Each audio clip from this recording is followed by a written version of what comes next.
First off, rest in peace, neighborhood Nip. I ain't crip, but I'm on that neighborhood shoot. Building business, it's that black owned. If you hustle, better hustle till your pack gone. If you work, better work till your back hurt. And if you rap, make it better than your last verse. Yeah, more lyrics. Move Javante AJ, El Presidente, Eddie Kane University. Hill gon' heal, regardless. You, Buchanan, Bethel High School, by way of 3-Man Weave, LLC. Michelle, producer, based over here. You can catch this wave from the Marlins to the Mariners. Doing things you can't believe. It's the 3-Man Weave. What's going on, good people? I am 1/3 of the 3-Man Weave. I am Hill, and Hill gonna heal regardless, baby. It is Super Bowl week. It's finally here. It will be Sunday, and I have one of the 49ers super fans in the building. One half of Can't Ban the saying Fran. And hopefully, if you've seen it on the channel, make sure you like, share, and subscribe. Once again, I'm Hill. George, introduce yourself. Hey man, this is DeGroat. Y'all seen me before on Can't Ban the San Fran. First, I want to say, man, I made it to 3-Man Weave with Hill. This is gonna be fun for the little time I get. But man, I appreciate you having me on, man. Love what y'all do. Keep doing what y'all do, man. I'm a support. Definitely. Absolutely. I mean, like I said, your team, you know, anybody has had a conversation with you, they know you're a diehard 49ers fan. So, like I said, with your team being in the Super Bowl, it definitely was important to have a quick little conversation with you, my brother. You know what I'm saying? Yes, sir. Yes, Before sir. we start, shouts out to the 49ers. I do understand that we are NFC rivals, I guess we'll say that.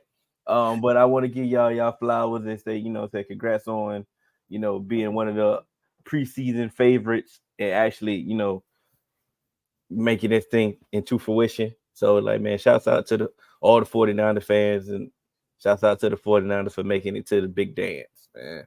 Yes, sir. Yes, sir. We riding high, so you see the flags and stuff everywhere. Man, I'm at the shipyard. I teach at the shipyard, so everywhere I see all this 49er stuff, I'm just feeling proud, man. So go ahead and expound on that, man. Like your overall feeling. Y'all been in the Super Bowl more recently before, y'all lost to this team, again, but I mean, now it's the rematch. It was in 2020. Yeah, and you know me, I've been saying revenge tour for the last 2 years. So I've been saying revenge tour, and I thought we would get there last year. Of course, Purdy got hurt, but for me, it feels like an eternity since we've been waiting to get to where we at. And I know it's only been a couple of years, but I'm just like injuries after injuries. We think we're gonna get there. Your boy Tart, he drops the interception against the Rams. So it's been crazy. And I could go back to 2012 when Crabtree's in the back of the end zone. I felt like he was open. But everybody said he wasn't. A lot of people said he wasn't, but it's just been heartbreak. And you know how they get me. You know how they coming for me. You know how the internet gonna come for me. So they pretty hard on me. But yeah, man, I'm just so excited to be there, man. I'm just so excited, and I really feel like this year is the year. I've been saying it. I feel like this year is the year. Okay, but why this year is the year? Why do you feel that this year is any different from any other year? Man, I don't know, man. It's just when I watch the interviews, I see Debo and them talk. I see Debo, Purdy, and I see the guys, Trent on his last leg. I know when we lost it last time, we had Staley. Staley was the offensive tackle. I felt we was going to do it that year, but this year, I think with the talent offensively and the quarterback play, which, me and you go back and forth. What is Purdy? Is he elite? He's not elite. Is he good? But I think with Purdy, he's special, man. I really feel Purdy is special. I've been hard on him this probably 3-4 games this season. I was, but man, how he bounced back and how he's finished off the season, I'm like, man, I didn't see this from Jimmy G, bro. Like I did not see it from Jimmy G, man. I knew Jimmy G was gonna mess up. I felt like every time it was a big moment, he was gonna mess up. I'm for real. I was nervous. I ain't tell you this, but I was nervous when we played y'all. Anytime we suited up, I gotta be a fan, but I used to be nervous with Jimmy G because you don't know what you're gonna get. With Purdy, it's just a little different. And man, and the way the boys support Brock is just crazy. Like they take up for him, you know, with Cam saying them comments, everybody at his neck. They take up for, bro. I just feel like, I don't know, man. I just feel like this the year. I got my credit card, my American Express credit card ready for Sunday, because if we do, I plan on going to the parade if I can find somewhere to stay. I know that's gonna be the hardest thing, but bro, I think this the year, man. I don't know. I just feel it. I can't really explain, but they were some of the reasons why I say I feel it. Okay. So let's okay. So okay, you're excited about Purdy. You know, he made you a believer. You're more confident because you have Purdy instead of Jimmy G, which is understandable. Now let's talk about your head coach. Head coach, yeah. Well, Kyle gonna tell sometimes. But I think that's another reason. I think he's learned from his past mistakes. All right, Cal, if we up, run the fucking ball. Just give it to C-Mac, bro. Like, just keep giving it. Just give it to him. Don't try to go in there and see. And I told you this, and I think you have said this on one of the shows. Cal sometimes tries to outsmart his own self. Bro, you already smart. So you already smart. Don't try to outsmart yourself. So a lot of times he's like, I'm gonna pass. And I'm a pass because this was my game plan. Like, he can't switch it up. You know what I'm saying? That's cost us, and it's cost him even in the Atlanta Super Bowl with his play calling. But I always go back to Andy Reid. They say that some of the same. If you look back at some of the things they were saying about Andy Reid, about his time management, go back to them Eagles days. And Andy Reid is like, he's like the younger Andy Reid, I think, because the offensive minds of the gurus, you know what I'm saying? So I always look at him as Andy Reid. I always felt like if he didn't win the Super Bowl with us, he's gonna go somewhere and win it somewhere else. Now I'm hard on him. You know, I've said it a couple of times, man. If he don't win it, get him out. But I know if he doesn't win it with us, he's gonna go somewhere else and win the Super Bowl. But I think he's learned his lesson, bro. I think he's learned his lesson. Now y'all had that.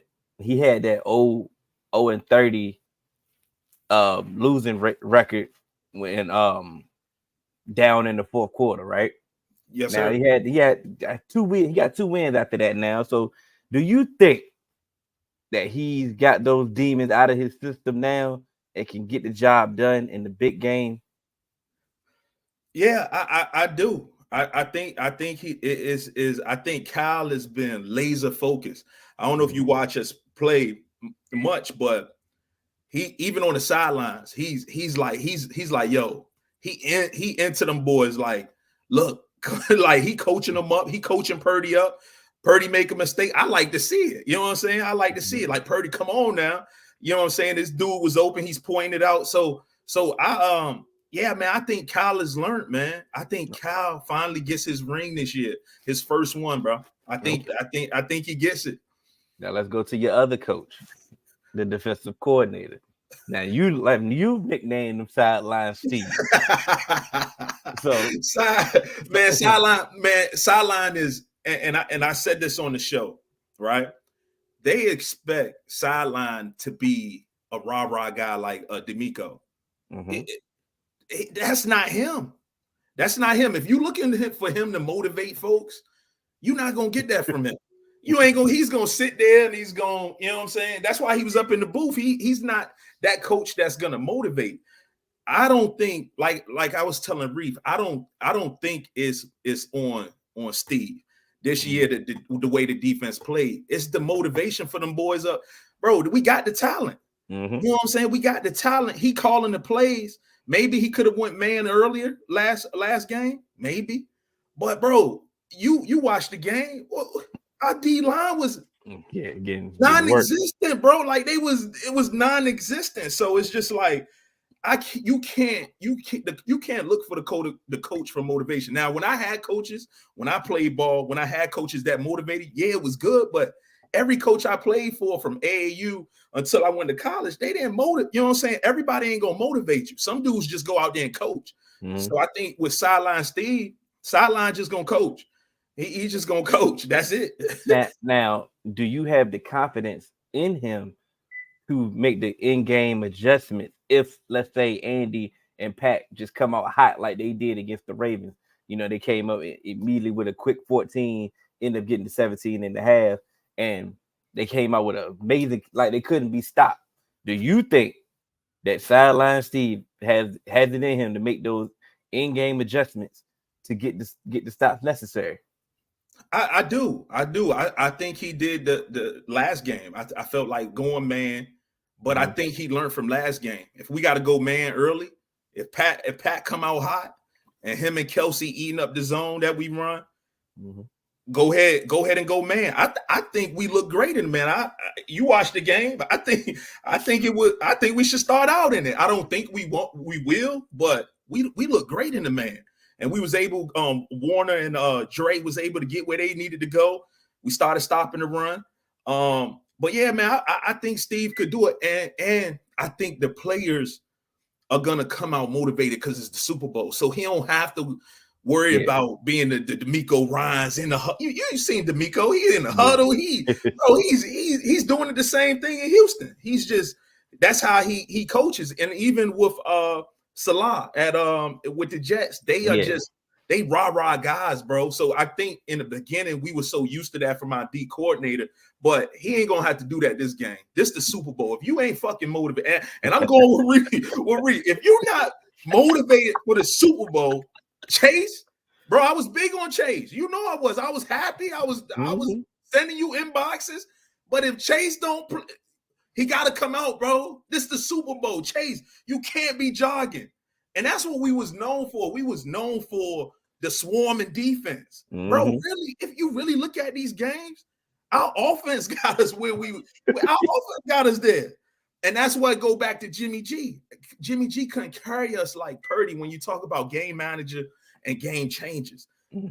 Purdy give you another dimension, bro. He give you something a little bit more than what Jimmy gave us, bro. Like Jimmy, I'm not 2 shootout, bro. You know Jimmy wouldn't win them games, bro.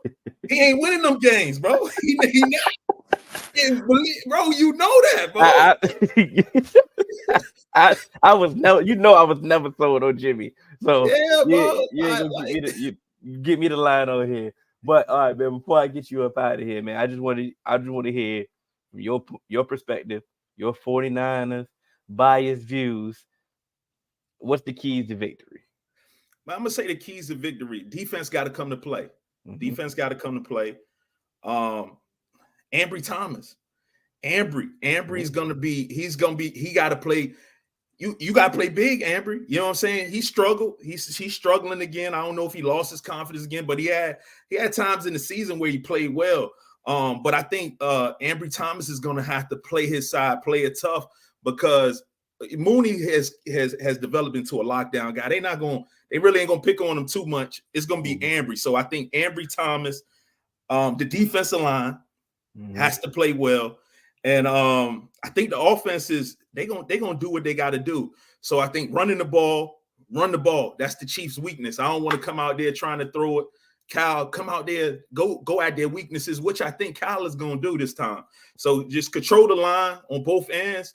And I think we win. We have the names. Like I said, bro, I said it on Camp in San Fran. We have the names. We got the talent. It's just putting it together. I think we're more talented than the Chiefs. Also containing Patrick Mahomes. He's the best quarterback in the NFL. Might challenge Brady for the GOAT, or already challenging Brady for the GOAT. We got to contain him, man. We got to contain him and your boy number 87, Kelsey. And the Swifties, man, quiet their ass down. The Swifties, they're going to be going crazy. I hear the Swifties, they spending all their money to go to the Super Bowl. They're going to be in there going crazy too. So yeah, they definitely going to be there. I think we're not going, but we close to San Francisco, so hopefully the faithful is there out there and strong too. So, but yeah, man, that's really all I have for that. Well, I don't want to take up too much more of your time. If anybody want a more in-depth look on the 49ers perspective, Can't Ban the San Fran latest episode is on the channel. Make sure you like, share, and subscribe. I want to appreciate you, my guy George, showing up, giving me your time. Yes, sir, man. I appreciate you, bro. I appreciate 3-Man Weave. Y'all having me on, letting me be on the Can't Ban the San Fran, man. And y'all putting us on y'all network. I appreciate you, brother. Yes, sir. And man, good luck in the Super Bowl. Yes, sir. Appreciate it.